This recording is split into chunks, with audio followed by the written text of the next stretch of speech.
Assalamualaikum warahmatullahi wabarakatuh. Perkenalkan, nama saya Nila Permatasari. Di sini saya akan menjelaskan azas-azas dalam hukum tata negara (HTN) dan hukum administrasi negara. Hukum tata negara adalah sebuah aturan yang bersangkutan dengan berbagai tindakan suatu negara. Azas-azas yang digunakan dalam HTN yang pertama adalah azas Pancasila. Pancasila merupakan sumber hukum tertinggi dalam hal ini, di mana pembentukan undang-undang sendiri harus senada dengan kelima butir Pancasila. Yang kedua, azas kedaulatan rakyat. Pada dasarnya, kekuasaan tertinggi dalam negeri ada pada tangan rakyat, namun dalam pelaksanaannya diwakilkan oleh MPR. Selanjutnya, azas negara hukum. Sebuah negara di mana saja harus berdiri berlandaskan hukum untuk menciptakan keadilan bagi seluruh rakyat. Yang keempat, azas pembagian kekuasaan. Pembagian atau pemisahan kekuasaan dimaksudkan supaya kerja para wakil rakyat lebih fokus sehingga tujuan semakin cepat tercapai. Contohnya legislatif, eksekutif, dan yudikatif. Selanjutnya, azas negara kesatuan. Azas ini dimanfaatkan untuk mempersatukan banyak orang dalam satu tujuan dengan pedoman Undang-Undang 1945. Kelima azas tersebut menjadi dasar dibentuknya HTN dan menjadi sebab kenapa kebijakan di setiap negeri berbeda. Indonesia memiliki Pancasila sebagai ideologi, kemudian turun penjabaran peraturan di dalam Kitab Undang-Undang Dasar 1945. Selanjutnya adalah hukum administrasi negara. Hukum administrasi adalah keseluruhan ketentuan yang mengikat alat-alat perlengkapan negara baik yang tinggi maupun yang rendah. Berikut adalah azas dalam hukum administrasi negara. Yang pertama, azas ne bis pecari rule. Azas yang menghendaki agar setiap tindakan administrasi negara harus didasarkan atas undang-undang dan hukum.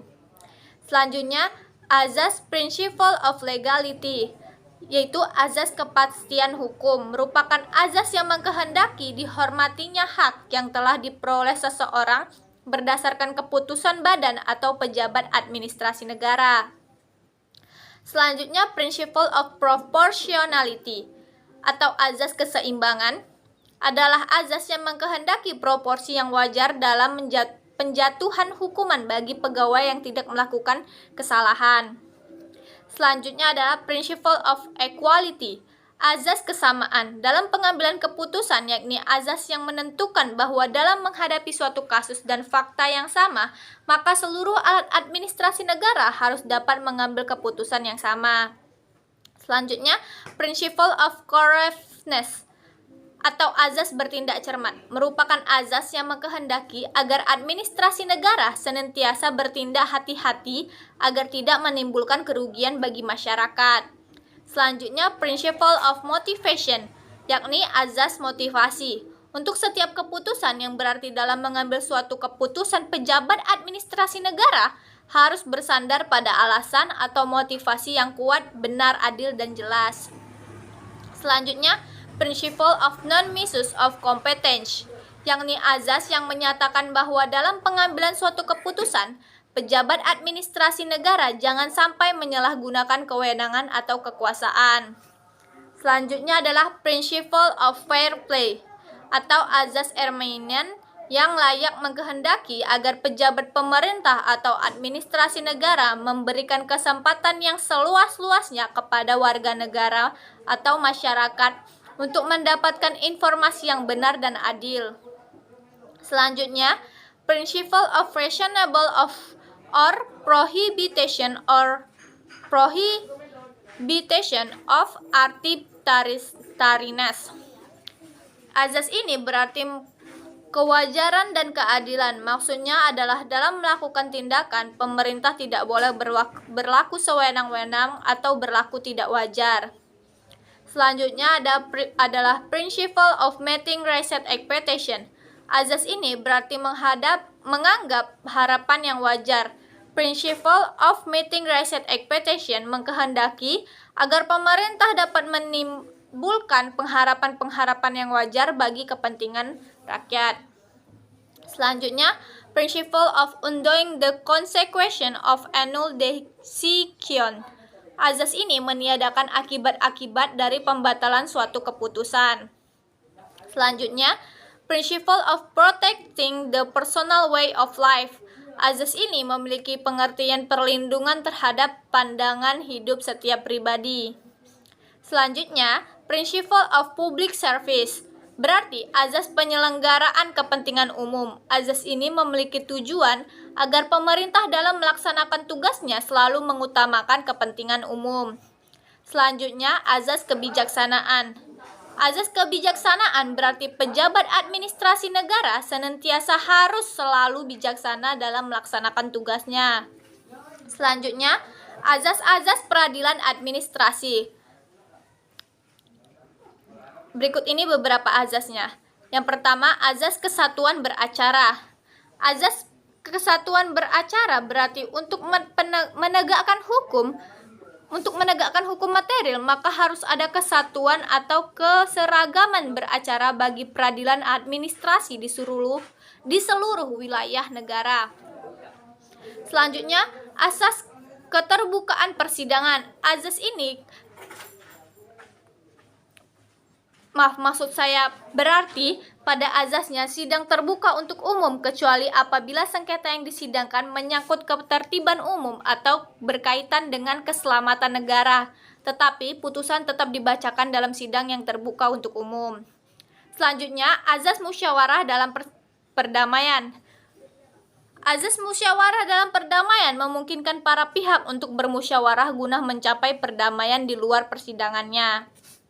Selanjutnya, azas hakim aktif. Dalam peradilan administrasi berarti untuk menemukan kebenaran material atas sengketa yang diperiksanya, maka hakim harus berperan aktif. Selanjutnya, azas pembuktian bebas. Maksud dari azas pembuktian bebas adalah hakim tidak terikat terhadap alat bukti yang diajukan oleh para pihak dan penilaian pembuktian diserahkan sepenuhnya kepada hakim. Hakim dapat menguji aspek lainnya di luar sengketa. Selanjutnya, azas audit et alteram partem. Azas ini mewajibkan hakim untuk mendengar kedua belah pihak secara bersama-sama, termasuk dalam hal kesempatan memberikan alat bukti dan menyampaikan kesimpulan. Azas ini merupakan implementasi azas persamaan. Selanjutnya, azas het vermoeden van rechtmatigheid atau presumptio justia causa. Azas ini menyatakan bahwa demi kepentingan hukum, setiap keputusan tata usaha negara yang dikeluarkan harus dianggap benar menurut hukum. Karenanya dapat dilaksanakan lebih dahulu selama belum dibuktikan sebaliknya dan belum dinyatakan oleh hakim administrasi negara sebagai keputusan yang bersifat melawan hukum. Selanjutnya, azas pemeriksaan segi rechtmatigheid dan larangan pemeriksaan segi dogmatigheid. Azas ini berarti hakim tidak boleh atau dilarang melakukan pengujian dari segi kebijaksanaan. Jadi, hakim hanya berwenang memeriksa segi rechtmatigheid suatu keputusan tata usaha negara. Karena hal itu berkaitan dengan azas legalitas di mana setiap tindakan pemerintah harus didasarkan pada hukum. Selanjutnya, azas pengujian ektun. Maksud dari azas ini adalah pengujian hakim peradilan administrasi hanya terbatas pada fakta atau keadaan hukum pada saat keputusan tata negara dikeluarkan. Azas kompensasi. Azas ini berarti pemulihan hak-hak penggugat dalam kemampuan kedudukan, harkat dan martabatnya sebagai pegawai negeri seperti semula, sebelum adanya keputusan yang disengketakan. Selanjutnya, azas putusan bersifat erga omnes. Azas ini mengandung pengertian putusan hakim peradilan administrasi mempunyai kekuatan mengikat terhadap sengketa yang mengandung persamaan yang mungkin timbul di masa datang. Selanjutnya, azas netral. Berarti peradilan administrasi harus bebas dan merdeka. Selanjutnya, azas sederhana, cepat, adil, mudah, dan murah.